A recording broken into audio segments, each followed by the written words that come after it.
Yeah, so this is Randy, the Yooper they call me, and I was asked to tell a few more tales of the Yoop. And I just wanted to again tell everybody that this time of the year there's lots of activities up there. Try to take some time off our busy lives and get up there and see some of the beauty of the Yoop.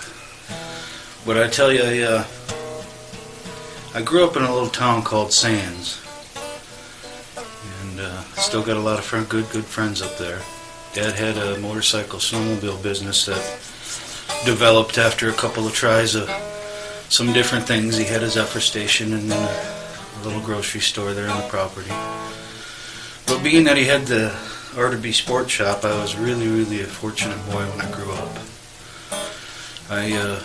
I learned at a young age to be able to do a lot of mechanical work. I'd be able to take a motorcycle apart and put it back together, drop of a hat. It was really neat to grow up as the son of an owner of a motorcycle snowmobile business.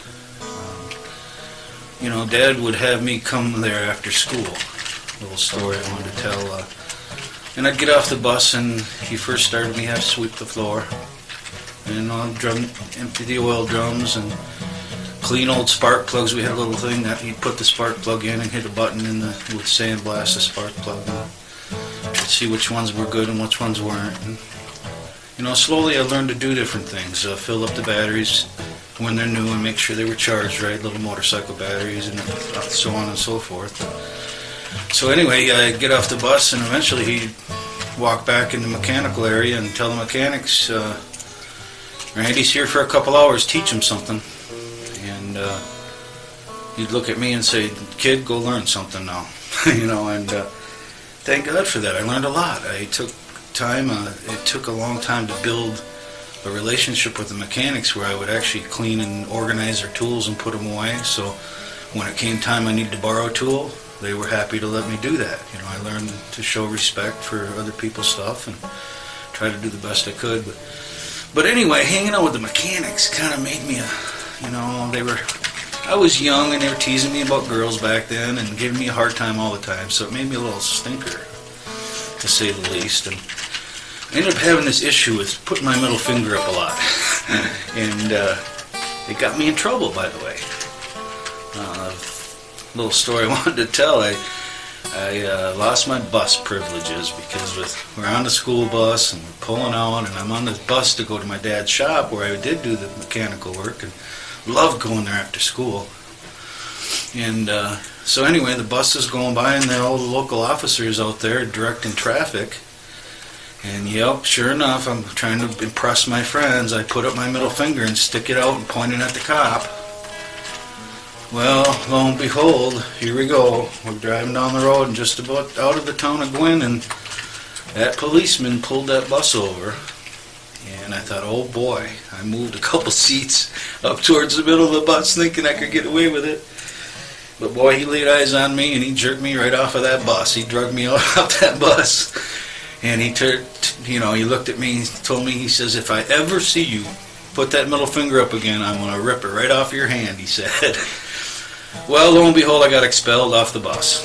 Now, we only got 2 weeks of school left, so it wasn't a big deal, but I really wanted to go to R2B Sports Shop in Sands after school. I'd go home to Little Lake. It was pretty boring. So anyway, I couldn't take the bus, so what did I do? I grabbed my dirt bike, and I ride my dirt bike to school, which was kind of a trick because to get there, I really had to go on do some illegal things. I was on the blacktop roads a little bit. I'd be on wide gravel roads, places I didn't belong. Of course, no licensing, no nothing like that. But I had my dirt bike, and I was a little Spitfire back then, and I was pretty quick on it. So anyway, one day I go to school after the bus incident, and we only got, probably a week of school left. And I got my dirt bike, and after school I get out and I jump on that Elsinore and I fire it up. And I've got it parked, had it hid in the woods, and I jump on the trail and I head over by the middle school because I was going to take the wide gravel road on the way back to R2B Sports Shop. And what do I see? I see a police car behind the mound where the road splits. I could see the lights in the top of the car. So, lo and behold, the Yooper heads right for it. I go right at those lights I see on the top of the car, and I hit that mound to jump right over the police car. And I actually had my tire hit the trunk of the police car as I came down. And I hit that tire, I came down, and I stopped and turned, and you should have seen the look on that officer's face. And again, up the middle finger goes. Oh boy, was the race on then, boy. The chase started there, and that I wanted to apologize to that Forsyth Township police officer if he's still alive, because I know I took a few days off his life and it wasn't right. But looking back, you know, being a kid that I was, I just thought I had the world by the butt, and here we went. So yeah, I ended up getting away from that. I got chased for probably, you know, I seen him probably 3 or 4 minutes, and then he caught up to me again one little bit of time, and then that was it. So, but yeah, I've got lots of chases, lots of crashes, lots of stories. That's one from the Yoop, and thanks for being with me, everybody. Listening, taking a minute to listen to me. So here I'm back. I'm the Yooper, they call me. My name is Randy Arterby, and I was asked to tell a few more tales of my stories of my upbringing. My kids and my family have heard many of them, and they thought maybe I should tell a few that somebody out there might like listening. So again, I grew up in the Upper Peninsula, and I had a lot of motorcycle, snowmobile riding incidents and accidents, and I just thought I'd tell you a little bit about my crashes. Incidentally, my mother painted "Crash" on the back of my helmet eventually as I was racing, and I got a little older in my teen years. And it was really neat because she was an artist and put "Crash" with a lightning bolt going through it. And it was really, really kind of neat with my name and number for my race. But I wanted to start out with one of my first times. The first time that I actually took me a crash that taught me something is I had a little Honda 50, one of them little bitty original ones, and I was riding out by Little Lake.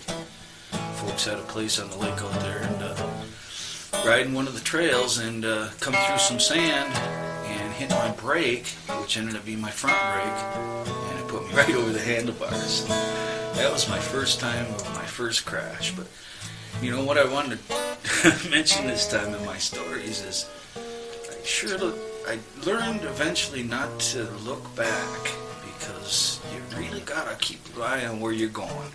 I was telling a little story. The neighbors there in Little Lake, brothers, they ended up being my best friends. And one day we're out and it's rainy and muddy, and we're riding our dirt bikes, and we're going from the backside of Little Lake to Meal Lake. There was a trails back in there, and my grandma lived on Bass Lake there. So we're actually on the backside of Little Lake by Meal Lake, in between there and Bass Lake. And there's huge puddles on the road. So us as kids, we're just having a heck of a time in the mud and the puddles. And we're cruising along, and my buddies, they had little 60 Yamahas. And I had a 90. So I had more power, and it was a bigger bike, and it really wasn't fair to them. But I would always do these different stunts, and they didn't, you know, they'd sit and watch a lot of times. But I was really into doing wheelies. I wanted to be the wheelie master of the world, you know. So I have a wheelie here, wheelie there. And this day we happened to be going on that trail over towards Bass Lake, and there's a big mud puddle, and these guys each went on both sides. So there's two of them, one by one, on their dirt bikes going around the puddle up on the high bank. And I just couldn't help myself. I took off and went between them and did a wheelie through the puddle and completely saturated all four of them all at the same time. And after I did that, I turned back to look, and I'm laughing on what I just did to these guys, and pow! Right into a jack pine tree. All I remember then is pow! I hit that tree. And next thing you know, I woke up, and these guys are standing over the top of me laughing at me. Oh, jeez. You got to look forward, because it really does matter when you're going fast on a bike or snowmobile.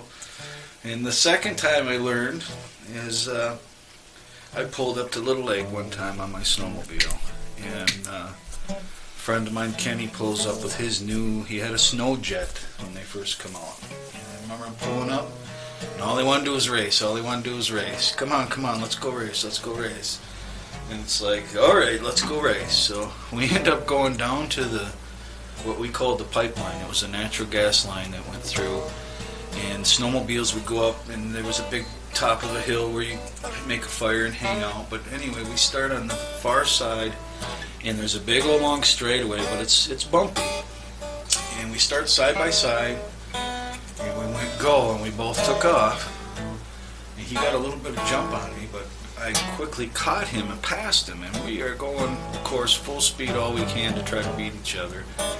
And I got him beat, and got him beat by about 3 snowmobile lengths. And I look back to see how far back behind he is, and I swear to you, I hit this bump. And when I came down, my front ski stuck in the snow on the next mound, and me and that snowmobile start going crashing. End over end that machine went. Luckily, it landed inches from me as I was sliding along after getting thrown off the machine. The whole time, somebody's looking over the Yooper because the machine never touched me, thank God. It would have killed me. But there I am with my dad's snowmobile, smashed from end to end. But I gotta tell you, I won the race there. Anyway, more tales from the Yooper come up. I got lots of stories. I hope everybody's enjoying. And again, I want to give a shout out for all the beautiful places to go to and see up in the Upper Peninsula. Try to get it up there. This is a gorgeous time of year, everybody. All right, this is you. Thank you much. You want to shout out to anybody? Yeah, well, there's a lot. On the Yoop? There's a lot of people to shout out to. The whole UP, I'd like to shout Oh, out to, tag Joe.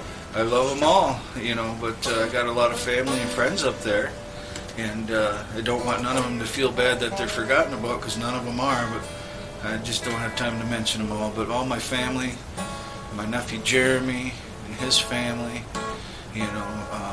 Daniel's up there, my nephew, my sister Jill's boys, my sister Joni's up there with her husband at the Articat store, and they've got their beautiful daughters and their grandchildren, and we got quite a lot of family and friends up in the Upper Peninsula that we love. I just can't get to them all when I go up there.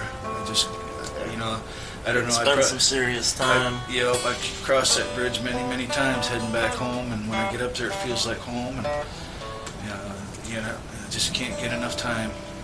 Not enough time. So, anyway, thank you again for your time. I'm the Yooper, and stay tuned again for a few more stories.